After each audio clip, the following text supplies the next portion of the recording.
Hello, everybody, and welcome to You're on Mute, a Pexip podcast. My name is Mark Okern. I'm your technical director, your editor, and a solutions architect on our U.S. federal team. Our hosts for this episode are our usual dynamic duo of Kyle Forney, former Art Scholarship holder but now Director of Solutions Architecture for the U.S. Public Sector, and Justin Longo, Channel Sales Manager and Birthday Boy at the time this episode was being recorded. Our special guest for this episode is Alessandro Miglio, Engineering Manager at Adtech Systems, fellow audio geek, and a football guru. This episode was recorded in July of 2021. Welcome, everybody, to You're on Mute, a Pexip podcast. Today we have the distinct pleasure of having Alessandro Miglio from Adtech Systems on as our guest. Alessandro is the manager of the Solutions Architects and actually has a really cool background that we want to dive into today. As always, I am joined by Kyle Forney, my esteemed co-host, and I am Justin Longo. Today is July 26th. We'll see when this actually comes out in production. But as of right now, just kind of want to kick it over to you, Kyle. Any opening thoughts? Well, yes. One opening thought. I'm glad that you set the date because first and foremost, happy birthday to you, Mr. Co-host. Appreciate you. Thank you. Happy birthday and many more to you. Very glad to be on with you and very glad that we continue getting to do these things. I think they're fun. I think they're useful. And our guest today should be very exciting. Alex, welcome to the show. It's a couple things, actually, that's kind of interesting about this. So what you'll notice for the listeners and viewers is that Alex's voice is extremely clear, and his microphone is excellent because this is not the first time he's been on a podcast. Isn't that correct, Alex? It is not. I've done podcasting in the past. It's been a little while. I spent quite a bit of time doing it in a former life as a sports writer. I still dabble in it, but I wrote on the side as an NFL writer and a fantasy football writer. Did some work for Bleacher Report, for Sports Illustrated, and and Football Guys, which I still do a little bit of work for. But Football Guys is where kind of I did a lot of my podcasting for a couple of years there, and so I've got a little bit of experience. I'm a little rusty, but some experience. That's great. So with Football Guys, I mean, are we talking college football or pro football? Kind of what was the context on that? Well, Football Guys is a I guess it would be considered a boutique fantasy football site for the pros. It's been around for quite a while. Love it there. The guys there are great, and the community in at Football Guys is great, and they put out a lot of great content. Awesome. That's excellent. Yeah. That's excellent. It's nice to be on with a seasoned podcast veteran. For us, I mean, Kyle and I, this is the third time we've ever done this, right? So like for us, we're still totally rookies. Before we went live, I had just gotten a microphone in the mail this morning, and they were helping me set it up. So totally new to us, but it's very calming, Alex, to have you on as a veteran. Getting into the football a little bit, I'm interested in that. I'm interested to figure out kind of how you went from a fantasy sports writer / expert to a solutions architects manager at Adtech. Can you kind of just walk us through what your background is, kind of your past, and how you ended up here? Yeah. So football writing was definitely a side passion of mine. I wrote a lot on my off hours, and I wound up burning myself out after a while. But definitely a very different thing that I was doing at the same time as I was, as my day job. The way that I get into what I'm doing now, I mean, I went to college and grad school for music and engineering, music technology, and actually really wanted to be a recording engineer, and that's what I was doing out of grad school. But didn't pay great, hours weren't great, was getting married, and so decided to move into the high-end home automation world. I had a computer science minor, and I had a friend working out in California doing that, and they were looking for a programmer. So got hired there. Then the recession hit, and bounced around a little bit. High-end home automation was probably like the second thing on the chopping block at that point, at that time. Wound up at UC Berkeley doing programming. Was there for about 7 or 8 years. Moved up, did design engineering as well, and then moved on. Moved back home to Miami, where I grew up. After having some kids, did some work as a programmer there and a design engineer, and then wound up at Adtech after a few years. Now I've moved up. I'm managing the solutions architects and doing some engineering. I'm also the technical subject matter expert for all things video collaboration, which doesn't mean I know everything. It just means I know where to look. So. For sure. I feel like a lot of engineers would probably say that same thing. Not the expert on everything, but they certainly know where to look. Yeah, and there's a lot of good documentation, especially on Pexip, but anywhere where you can learn. Because I if I had to know everything, I think I would fall asleep at 3:00 every day. It's tough. It would be tough. Yeah. Kyle, isn't that similar to what your background is too? Didn't you kind of go to school for something very similar as Alex? Yeah, so actually, and I didn't mention this kind of in the run-up to this episode, but Alex and I have had actually very similar backgrounds on there, which I find kind of funny. So just for the benefit of the show here, I actually started off going to school on a scholarship for art when I was first there, and doing painting, sculpture, like that sort of thing, and I was fairly good at it. I had a scholarship, like I said, but then as soon as the class started, sort of like halfway through my first year, I had this crisis when I realized that I wasn't even in the top 3 in terms of talent within one of my sculpture classes freshman year, and I freaked out and said, "Oh my gosh, what am I going to do with my life?" So luckily I got into video. I started using some of my skill sets from programming and things like that, applied that to video, and so that kind of transformed into what I'm doing today, kind of over the years. So, but it's a journey, obviously for the stuff that we're doing today and the things that are relevant in the market today. Those things were not around even 5 years ago, much less 15, 17 years ago. So it's things where, you just gotta kind of roll with the punches and then, just kind of see where life takes you. But it's very, very interesting to hear that. So for yourself, though, Alex, Adtech, I believe, is based in Boston. Is that correct? Yeah, just outside of Boston, but yeah, New England area. Gotcha. And is that where you're located today? Yeah, I live Metro West here in Boston.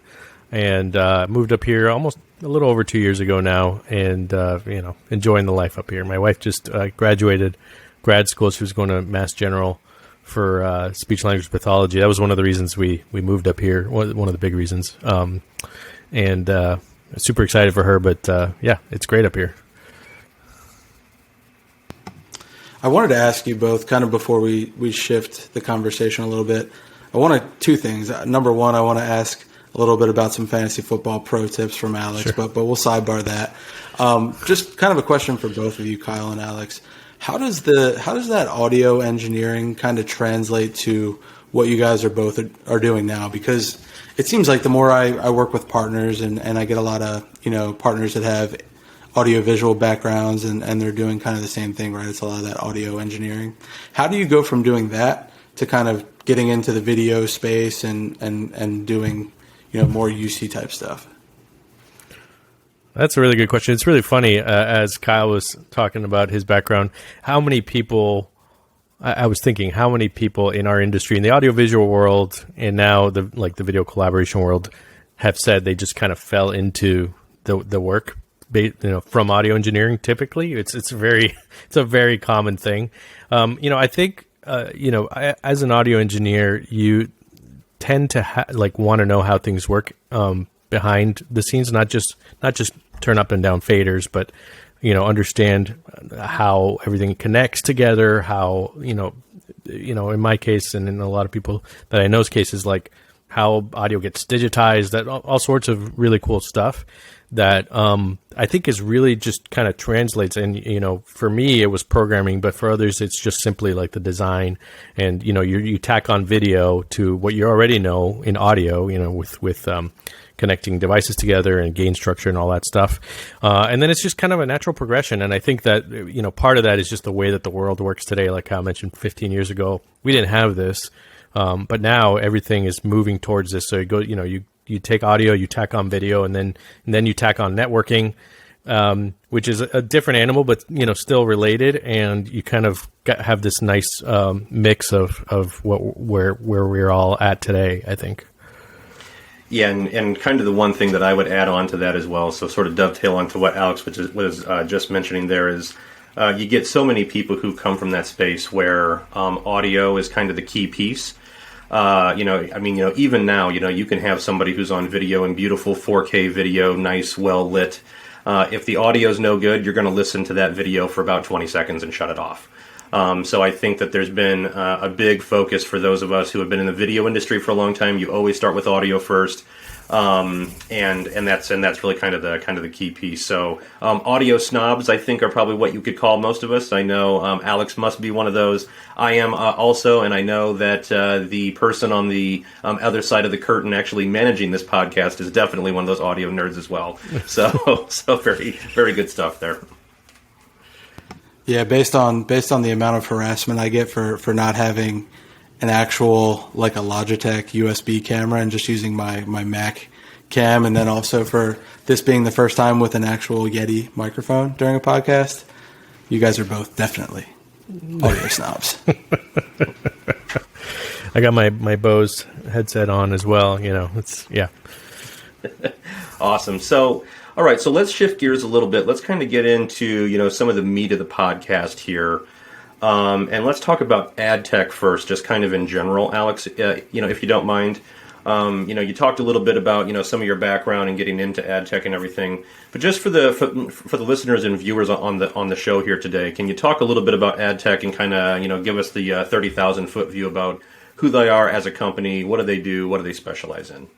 Yeah, absolutely. So Adtech's been around for a while. It's been over 35 years now, I think. Way before my time.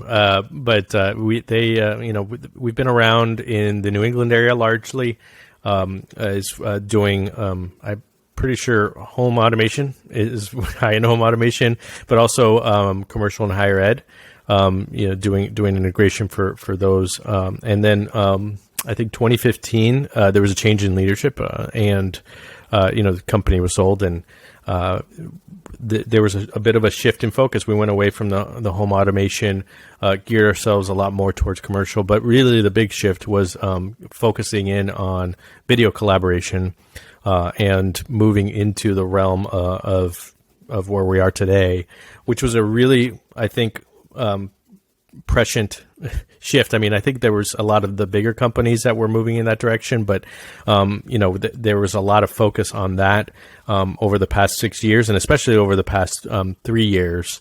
I came on about 3 years ago. And, we do a lot of commercial integration, kind of your standard conference spaces and auditoria and, even event spaces. And, we still do a lot of higher ed, but a lot of what we have done in recent years also focuses on video collaboration and workflow and making sure that, our customers can seamlessly dial into any meeting with the touch of a button. That I'm getting into the weeds here, but there's all of that stuff that is difficult to pull off if at times, and we've done pretty well, I think, over the past few years getting in there. Alex, when you say commercial integration, just for people who may be listening that are not so familiar with Sure.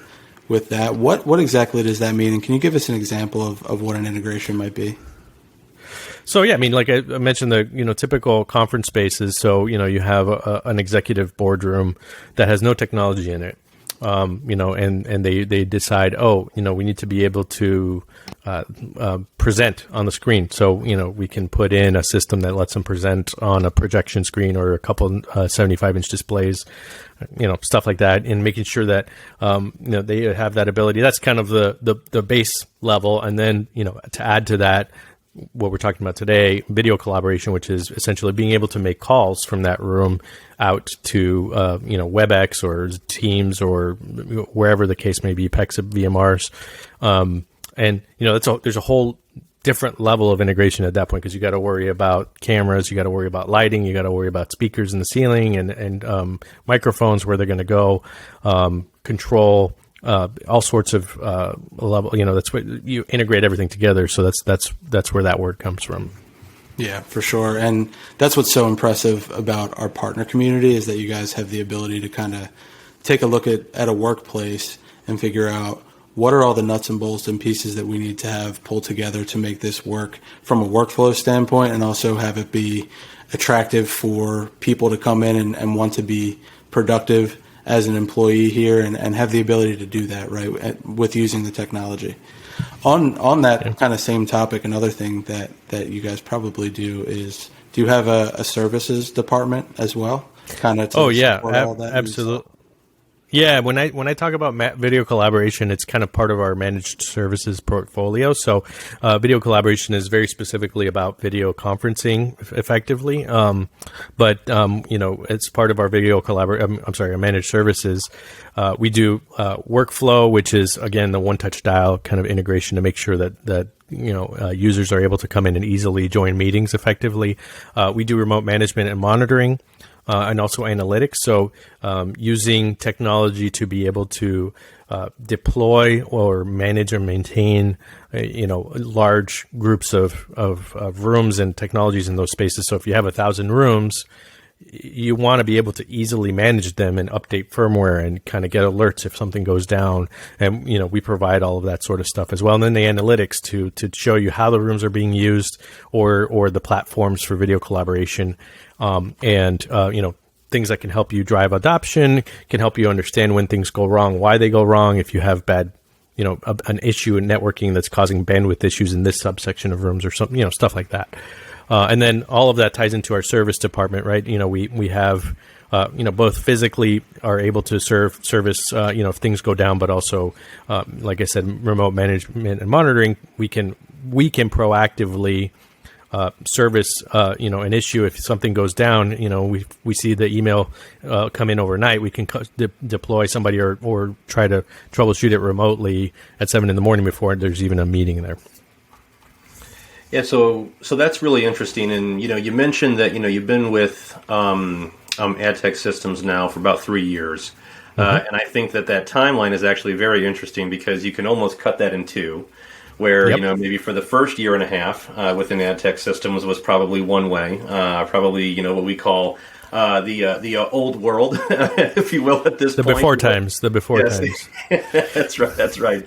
And then you have the last year and a half, which I think everybody knows why that may or may not be different. Can you kind of look at those two halves of your times, within Adtech, and kind of give us a sense of how they may differ in terms of where the company kind of focused? Yeah, absolutely. I mean, I think that we were in a really good, it doesn't sound right, but we were in a really good position for when the pandemic hit in terms of video collaboration, having been involved with it for some time before, and having our managed services department and all our offerings. So we were able to provide what we needed to provide to our customers in terms of not just the managed services, but the advice and the guidance on that over the past year and a half. Some of the biggest differences is that, before February of last year, there were a lot of companies who just didn't necessarily have a video collaboration strategy. There was, I wouldn't say, maybe half the companies. I don't know what, that we dealt with. There's some companies that really were very firm and had a really good plan and had Cisco TMS and CUCM and everything, and really robust. And then there was, on the other side of the spectrum, a lot of companies who just simply didn't have anything or very minimal stuff. And then the pandemic hit, and suddenly everybody knew Zoom. Everybody knew how to do video conferencing, and then there was a whole new set of problems that were set. Like it was something that was an issue before the pandemic about interoperability, but it became a real big problem after the pandemic hit, because now you have a company that may be using Skype for Business in the office, and then suddenly they have Zoom. All the users are using Zoom, and then they're heading back to the office now, and they don't know what to do. They can't call Skype for Business from Zoom, or Skype for Business is over. It's effectively sunsetted. So what do we do now? Do we translate everybody to Zoom? Or do we migrate to Teams? Well, now Teams has video, so how do we talk to Zoom? All sorts of different things. But the biggest difference is that everybody knows what video conferencing is and needs to use it. Right, and I think that kind of one of the key things there that you sort of touched on a little bit, Adtech Systems does have the skill set and has a level of expertise that they can kind of guide these large organizations on that journey as well. I think a lot of organizations are still trying to kind of get their arms around some of those things. Some of the stuff like you mentioned. I think a lot of organizations are at least considering or in part trying to get employees back to the office, at least in some way, shape, or form. What are we going to offer? How do we get them there? How do we make that experience in office something that's better and worthwhile than when they were just working from their laptops at home? And so I think that those themes all kind of play into what you guys do well, actually. And, particularly kind of on that services piece, I think that that's really critical because in this age where a lot of organizations are they're going out third party to different areas to farm out certain tasks for their IT teams and all that kind of stuff. It's not so cohesive in terms of a strategy anymore, so it makes it even more critical for third-party resellers, third-party partners, like yourselves, to sort of guide them through that. Can you talk a little bit about what that process looks like with customers in terms of when they come in and they say, okay, we have a big problem here. How do you guys go about sort of managing that conversation and starting to help them solve that? Yeah, it's a huge part of discovery nowadays. If you're not already well versed within an organization, just talking about the IT department and whether you have third party managed an MSP running your IT, or you have a more mature IT organization within your company that handles everything. Discussing security policies to make sure that what we plan on putting in is actually going to pass muster from a security standpoint, or what exceptions need to be made, that sort of thing. There's a lot of things involved, especially if I think smaller to medium businesses that have smaller IT departments, or farm it out to third party IT. That's really common. Making sure that everybody's aligned with expectations. And, wanting to make sure that we have the right outcome at the end of everything. Because there's too many times where if you're not aligned, you walk into a situation where you put in a Microsoft Teams room or, a Cisco endpoint and try to get it on Pexip or whatever the case is, and they don't have the ports open. Or they want to manage the Windows 10 machine, and they're like, oh no, that's a Windows 10 machine and needs to have group policy on it. No, we can't do that. There's all that kind of stuff that if you don't have the right conversations up front, can get really messy. I do kind of want to just talk through what are the customer expectations and where are customers trying to go now? Kind of, I don't want to say post-COVID, but certainly in the process of dealing with COVID and providing a more flexible work environment, what types of conversations are you and your team having to get customers to the point where they want to be? There's a lot of different things, depending on the organization, whether they have a work from home policy, you want to make sure that you provide equity for their employees, for example, make sure that they can have the right experiences both at home and in the office. That's a big thing that we talk about. Talking about migrations a lot. There's a lot of companies right now that are migrating to Teams, for example. And what does that look like if you already have another video collaboration standard, whether it's going from Skype for Business to Teams, or you're just spinning up O365 for the first time. what the implications of that and how we want what success looks like in the end, to be able to make, meetings accessible to everybody. Those are the big conversations. I think that, there's security is another big one. I think that a lot of the video collaboration platforms have shored up a lot of the security issues that we've seen over the past year and a half. I think that there's still some concerns rightfully out there, but there's still a big concern for customers, especially in certain verticals, to make sure that their data is secure, and privacy is a big issue. These are some of the big things that we've been talking about with customers. Yeah. So Alex, when you and I spoke last week, you were kind of taking me through a little bit how that process works, and how when you open up conversations with customers, you kind of try to figure out, okay, well, what's critical to them, and why is that critical to them? Can you talk a little bit about your strategies in terms of tying that back to business goals and things on sort of that front? Because I think that that's really critical. I think that that's kind of a key piece. A lot of consultative organizations, I think, actually skip that step. I think they just kind of listen and say, okay, there's a problem here. I'm going to solve problem X in this way. But there's a lot of times there's a business goal, there's a KPI, there's a strategy kind of on the back end that's actually tying into. So just kind of wanted to get some thoughts from you kind of on that front as well. Yeah, one of the biggest things that I like to talk about with customers is what does success look like? What is a successful business outcome for you in this situation? Now, there's some times where we're still, integrating 2 huddle rooms, and that's all the customer needs and wants, and that's great. There's nothing wrong with that. But ultimately, there's a lot of times where a successful business outcome, means that there's a certain percentage of adoption among their staff, or their successful business outcome is 5 minutes of reduced meeting time, and what does that look like, and how can we get to that point? And sometimes those things aren't even obvious to the customers. These are the conversations we talk about, and the trade-offs we might need to make to get there. For example, from a cost perspective, from a feature perspective, that sort of thing. Because there is, no matter who we talk to, there's no magic bullet for almost anything. So there's so many things that, they want, and I get it, because you want everything to be seamless and free, right? So you want everything to work great and not cost anything. But a lot of times there are trade-offs to be made, for the hardware, for the platform, on the networking side, whatever the case may be. And these are just things we want to walk through to make sure that we are making the right trade-offs, and that you are ultimately feeling like we've had a successful business outcome at the end of the day. You just kind of touched on something there, and maybe the better way for me to say that is you just kind of struck a nerve there a little bit.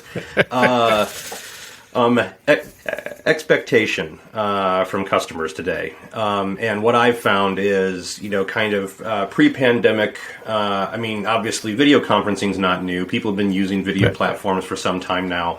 But I think that the expectation has risen significantly in terms of quality, in terms of feature set, and I think there is a large demand now for features that tie into people's day-to-day work, right? Things that are absolutely relevant to what they try to do now. Your thoughts on, kind of that shift in the overall paradigm and, what people are asking for? Does it make your job more difficult? Does it make it easier? Just kind of curious from your point of view what that does. Well, in some fronts, it makes it easier because, like you said, everybody now knows what video conferencing is and what they like. But yeah, the stuff we get at home nowadays, as consumers, the consumer market kind of is ahead of the commercial market when it comes to features and things that, have wide adoption. And so, I think we're going to see more and more over the next few years, a demand to get to similar ease of use, quality, from what you can get at home, and not just with video collaboration. From a automation standpoint, from a control standpoint, we can control anything we want with our voices now, right? For example, and the commercial space especially has been hesitant to adopt things like voice control, like from Alexa, for example. I have mine muted, thankfully, otherwise she'd be talking to me right now. Because of security, largely, right? They don't want, and rightfully so, you don't want your data exposed as a company to the Amazon cloud, and but that's becoming more and more in demand. So how do we get there? I think that's one of the biggest next things that we're going to be looking at. Looking at the outside world to see what is ubiquitous and what are people going to be demanding, especially younger people as they go back to the office. That's an equity thing. It's just a quality of life thing that we have to look at. It's really interesting. You did actually just mention something there that kind of reminded me of a story that I read this morning. I can't remember what the publication was, so I apologize to that publication. Otherwise I would say the name. But there was a story about how one of the biggest challenges as offices try to lure some people back to the office are actually some of their younger workers right now, where maybe some of the workforce that might have been a bit older, who came from a time where your life was centered around the office. You need that time around the water cooler and all that sort of thing.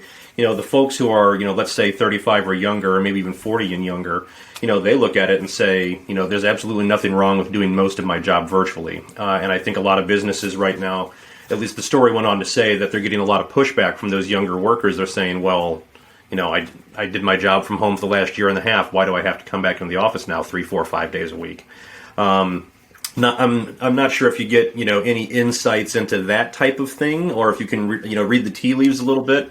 But curious what some of your thoughts were on that sort of concept as well. That's a really good thing to talk about. It's definitely relevant to our world today, and for the next year or two, I think. Personally, I feel like, from my experience, when I went back to the office, and I haven't been going back regularly, but when I went back for the first time a few months ago to take care of something, there wasn't that many people there. But I realized when I got there, I was like, wow, I really miss this. It was great to have conversations. It was great to see people. It was, it was good to be in my own workspace where it was quiet. And, some people have kids, some people don't, it depends on who you are.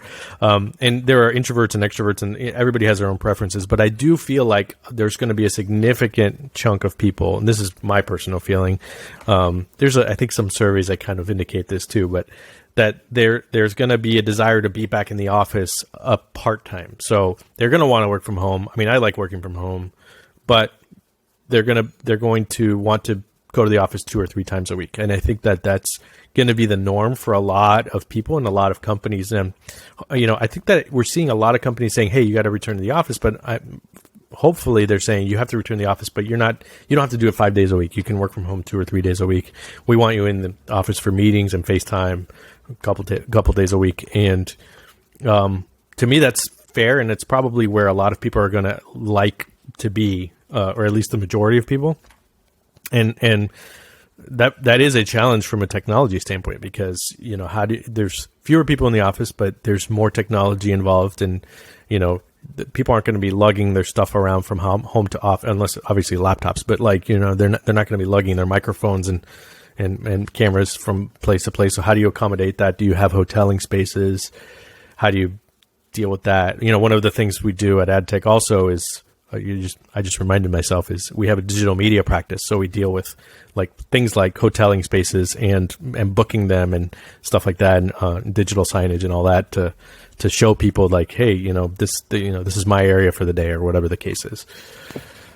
Yeah, I mean, me personally, I think that this is a fascinating time to be, kind of in this UC, video comm sort of industry, because I think that, a lot of organizations, they're going to decrease the overall, number of brick and mortar locations that they may have, but the locations that they maintain are going to have to be completely kitted out with video and with the capability to interact virtually with people who may not be in the office or maybe in other parts of the world or what have you. So I think that we are only now starting that journey. I think a lot of organizations are kind of looking down. They finally have a time to maybe take a little bit of a breath here and say, okay, We're done with that kind of piece of it where, everyone's kind of going nuts and saying, oh my gosh, we need this tool, and then let's just get it done so that we can continue, keeping the lights on.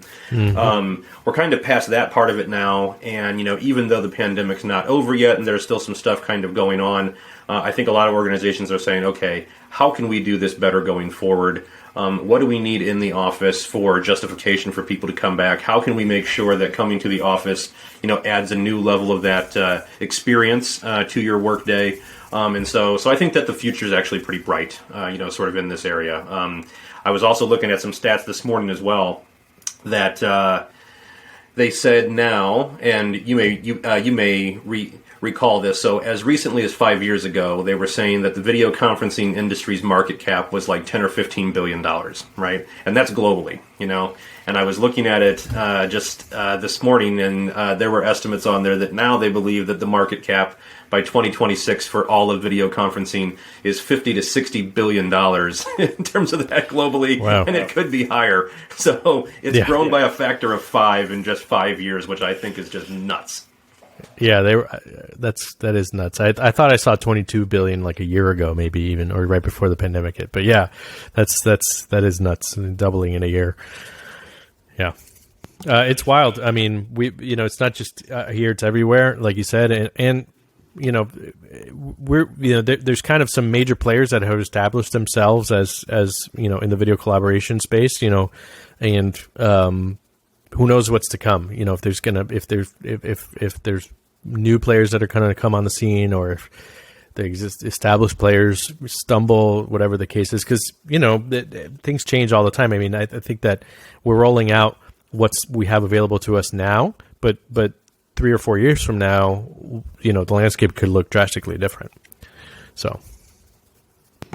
Yeah, and I think we're entering into kind of an exciting time, whereas pre-COVID, it was like there were kind of two camps on the work from home topic, where on one side it was younger generation. I'm totally fine to be as productive as I am in the office and do it remotely. I have all the tools I need. I have all the technology I need right from home. There's no point in me commuting to a computer. And then there was the other side of the spectrum where it was like, I'm paying for this office space. I'm paying all these people's salaries. I want to see them, and I want to do a head count every day at the office.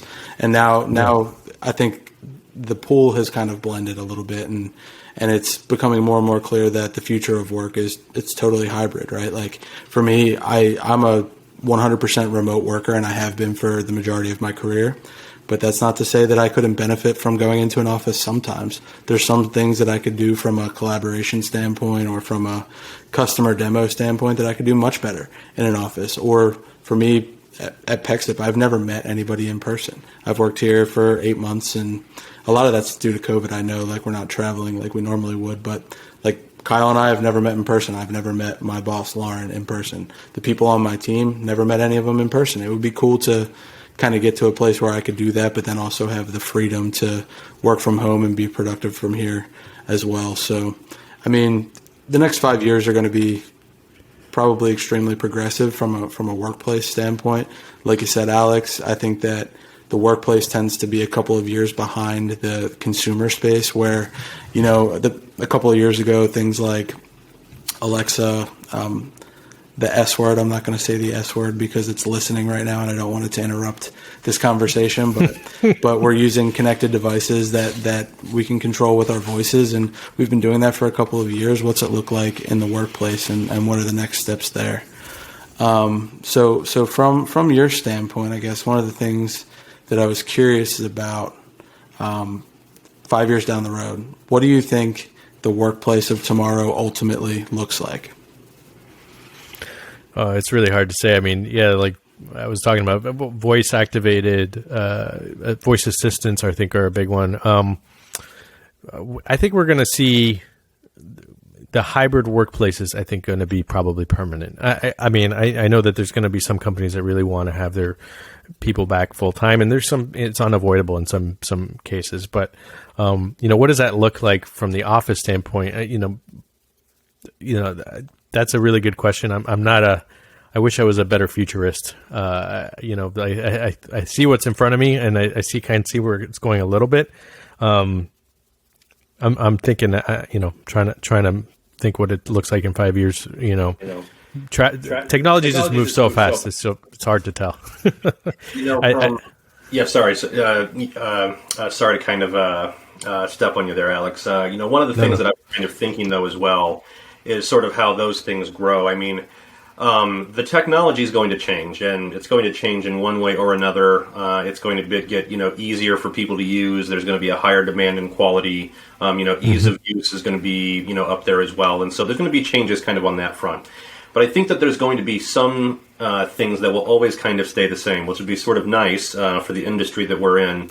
And one of those areas is obviously within the services that these sort of architectures sort of ask for. Right, and things like taking first call, for customers, and whatever that might be. And you and I were kind of talking last week for a little while about how the sort of the level of that user competency has risen when you take that first call from pre-pandemic, which was like how do I turn on my laptop kind of stuff, to now it's like hey, I've got my microphone ported in this way, but I'm not getting anything. You know what I mean? So yeah, was just kind of curious from your point of view, sort of how you saw that uptick in just the everyday user getting better at what they do, and maybe what that's going to look like going forward as well. Yeah, I mean, we definitely the user prowess, technical prowess went way up over the pandemic, at least for certain things like video conferencing. I think it also drove a lot of what they wanted to see at the office. So, like I said, Zoom became kind of shorthand for video conferencing, kind of like Kleenex. So everybody wanted Zoom at the office, but and they knew how to use it. They're like, well, we just know how to use Zoom, and some of that, they got used to some of the features and everything like that. But there was a lot of things that trade-offs and things that we had to talk them through as well. Like security is a big one. We all know that Zoom has had some issues over that, over the past year and a half. That, like I said, they've done a lot of work to shore that up. But that was a big thing. In terms of like tech support and the first call, like you said, like it went from, like you said, hey, I have this boardroom. And I need to upgrade it. And, that was kind of it, right? You didn't, then you went and did some discovery, and maybe there was some video conferencing involved. Maybe there wasn't. To, hey, we have these, 10 huddle spaces. We need to make sure that everybody's able to dial into meetings with those 10 huddle spaces. And we have these cameras, that are already up, and we just need to be able to tie them into a Zoom room or whatever the case is. And so that becomes a little bit more sophisticated of a conversation at that point. And it's been amazing to see over the past year and a half. You're muted, Cap. Hey, Kyle. Yeah, so sorry about that. So sorry, I was on mute trying to talk. Sorry, I stepped on you, Justin. That would have been perfect. No, sorry about that. So going with that same idea that you were just talking about there, Alex, wanted to kind of ask you about something, and maybe this is still kind of a blue ocean or kind of a green space as well, because I think that overall the market is still kind of blue and green, if you will, on this front. But a lot of times video collaboration has been something where when we talk about it, we sort of talk about it where businesses talk to each other, right? It's internal, it's meeting virtually and things like that, but it's how businesses sort of run. I think part of what we've seen during COVID-19 also is businesses really sitting back and taking a look at, well, how do I virtualize our business's operations with our customers and with our partners? How do we make this virtual video piece that's going on here? How do we sort of make that just a part of what it is that we do? So, kind of wanted to get some of your points of view on that. I'm not shere how much of that Adtech has been doing, but kind of want to get some thoughts for you on kind of where that's heading right now as well. Yeah, that's a pretty big new thing. Not new, but a much bigger thing that companies are dealing with now is embedding these video technologies, video collaboration into an existing tool set or an existing suite of offerings that they have. So a big uptick in that has been in telehealth, right? Telehealth is not new, but it became huge over the past year and a half for a variety of reasons, but obviously COVID being the big one. And how do we do that? How do we help people embed telehealth capabilities into what they already have in systems or create new capabilities? Pexip has actually been a big part of that. We did, we've done a number of telehealth engagements with customers where they needed to leverage Pexip Infinity as part of their telehealth offering. Events are another one. We had a customer who, for example, ran events before COVID, and these were like conferences type things, and obviously they couldn't do that over the past year and a half. So how did they mitigate that? Well, they bought 50 EULs from Pexip, I think, from us to do that, and then they would scale up to 1,000 if they had a big event, and then scale back down. And they were able to embed that into their system so that they could have big meetings, one-on-one meetings, that sort of thing. So the events is another big one. But just being able to put that into what you already have, if you have a system, is huge, via APIs or whatever you need to be able to do that. And to be able to securely and with high quality, be able to meet face to face effectively, but not in person. Kyle, that's kind of right in your wheelhouse, right? That's probably a lot of the conversations that you've been having with people lately is kind of how to transform the business from primarily in person to how can we help you reach more people at scale. So I was really, for me, I was going to kind of let you comment on that. Well, thank you very much for this platform, Justin. I appreciate that. And that may have been a slightly, if not selfishly, leading question I was putting out there as well. Alex, thank you very much for running with that a little bit. But certainly, I think from at the very least a Pexip point of view, that's kind of where we're seeing a lot of activity, where we see huge growth in the market today. Anything that sort of virtualizes the way that people are doing business. You mentioned, telehealth. I mean, obviously virtual care is something that, within the pandemic has been kind of at the top of mind for a lot of organizations. But we're even seeing a lot of activity in, the areas of like virtual banking, virtual retail, virtual courts, if you will. So a lot of these different areas that used to be traditionally, in person only, or people maybe shopping online or something like that, right? But now, where people are really looking for sort of that virtual interactivity with another person to go about doing something that normally they would have done in person. And I think that that's something that the market is going to demand more and more. And certainly, when it comes to tool sets that are capable of doing that, the tool sets have to be open. They have to be able to actually tie into other platforms. They have to be able to tie into payment platforms, customer management platforms, whatever it might be. So I think that the future is actually very bright in that area. Yeah, absolutely. I mean, I think that you hit it. We've done some virtual banking as well. That's another area. But yeah, I mean, talking about the future, going back to that question, Justin, that I kind of totally flubbed and blanked on. But that's the future. I don't think that this is going away, I guess is what I'm getting at, because we would all love things to go back to the way things were and normal, and COVID never happened. But that's not the case. And part of what has happened over the year and a half is it's changed the way we do things permanently.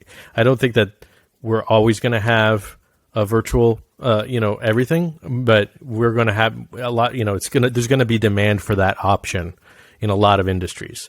And I think that's the future of where we're going to be, not just in the office, but, working with customers, is going to be having that virtual option. And what does that look like? Being hybrid at scale, and what does that mean?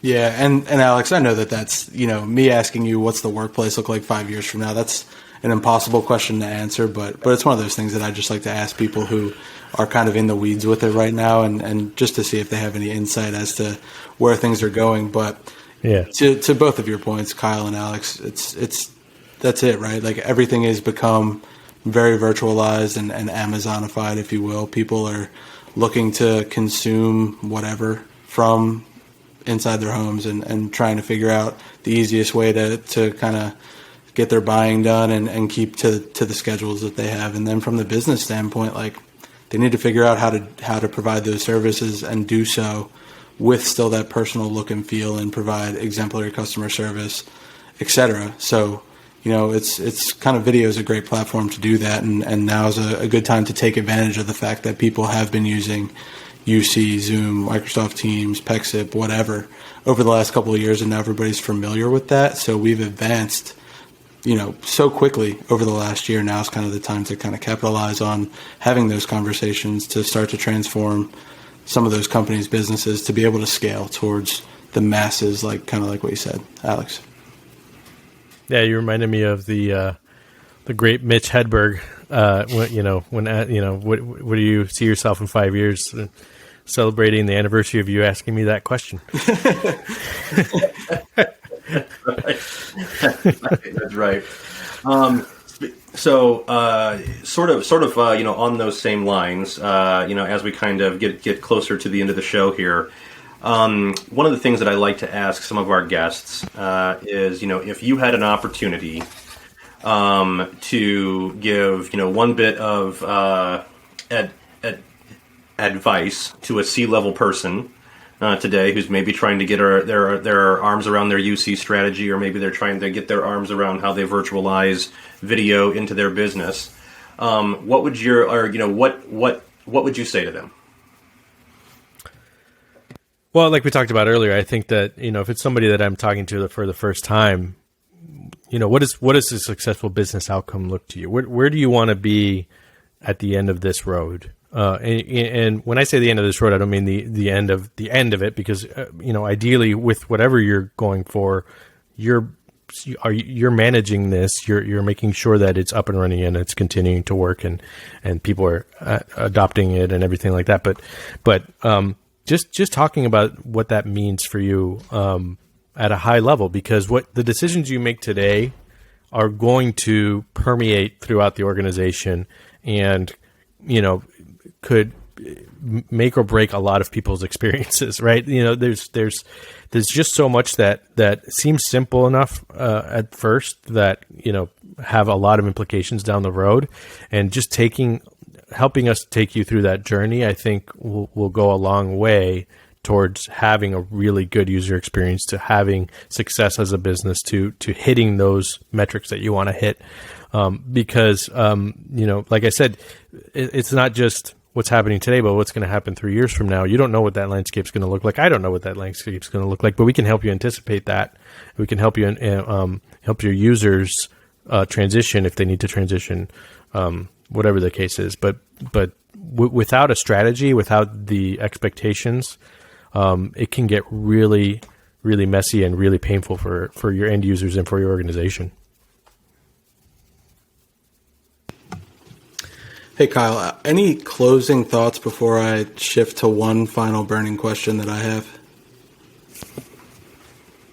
I have an idea what that question might be. I mean, I think, I think that overall, I think this has been extremely valuable, insights here, Alex. So appreciate you being on the show and, kind of sharing with us, some of the things that, are on the top of your mind and some of the ways that you see things kind of unfolding in the future. But Justin, go ahead. Yeah, and there's a reason that I saved this question for the last, because in the teaser and the description for this episode, I'm going to kind of flash this in front of people to make sure that they pay attention and listen through the whole thing. But it's not every day that we get a fantasy football writer and expert on our show. So for the fantasy football folks out there, Alex, draft time's coming up over the next kind of month or so. Any top 5 sleeper picks that you would be looking at for this year's draft? Absolutely. There's always sleepers. I really like at running back Malcolm Brown out of Miami. and also Kenneth Gainwell, who's a rookie in Philadelphia. I think that he has a really good chance of stealing a lot of work there. At tight end, one of my favorite guys, I think that is coming back that is really going under the radar if you want to wait at the position or maybe get a second tight end is Blake Jarwin out of Dallas. He was injured last year early. He was taken over for Jason Witten, and he's just kind of going under the radar because that's going to be, I think, a good offense. Wide receiver, there's a lot of really good wide receivers out there. One of my favorites is Russell Gage. I think that there's going to be a kind of a target vacuum in Atlanta, and with Julio Jones gone, and Gage is going to step up. I mean, he's going to have his ups and downs, but I think he's going to have a lot of targets. So, and that's I always say with fantasy football, opportunity is the mother of fantasy points. So, if you get 100 targets and you're halfway decent, you're going to score fantasy points. And then at quarterback, I really like, Ryan Fitzpatrick. He was first of all, I'm a Dolphins fan. In New England, so I'm in enemy territory. But he did great for us last year. I think in Washington, he's got a really good set of skill players around him. He's gonna provide some Fitz magic this year. I think he's gonna have a nice year. So somebody can wait on and maybe get later. I agree on that Fitzpatrick pick for sure. I mean, this is probably the best quarterback that they've had in Washington in a few years. Definitely the most established, and probably, with those newer second, third year skill players that they have, who knows? I mean, the NFC East could be, I don't know. It's the NFC East. I'm an Eagles fan. I know that it's been a struggling division for the past few years, but maybe there's some competition in the East this year. Who knows? Yeah. All the teams are. I think the arrow's pointing up on the NFC East in general, whether it's because of people coming back from injury or just teams improving. So, yeah. Yeah, and me personally, I do follow football. I do love fantasy football myself, but I am a Bears fan, so I don't really have a whole lot to say. Hey, they got Justin Fields. I'm excited about that. I think that he's going to be great. And, as a Bears fan, you might, who knows what's going to happen with Aaron Rodgers, all that drama. You must be loving it. So, Exactly. Well, Alex, thank you so much for everything on here. I think it's been a great show. It's been great getting to know you. And Justin, any closing remarks? Alex, thanks again. I know this has been kind of a long time coming. We've been talking about having you on for a few months. So thank you for reaching out and agreeing to come on the episode, and especially doing it so quickly. We kind of put this on your plate last minute at the end of last week. So your flexibility has been awesome, and it's been great to have you. So we do appreciate it. Thanks for having me on, guys. This was great. Thanks for letting me knock the rust off my podcasting skills a little bit here, and maybe we'll do it again sometime. Let's do it.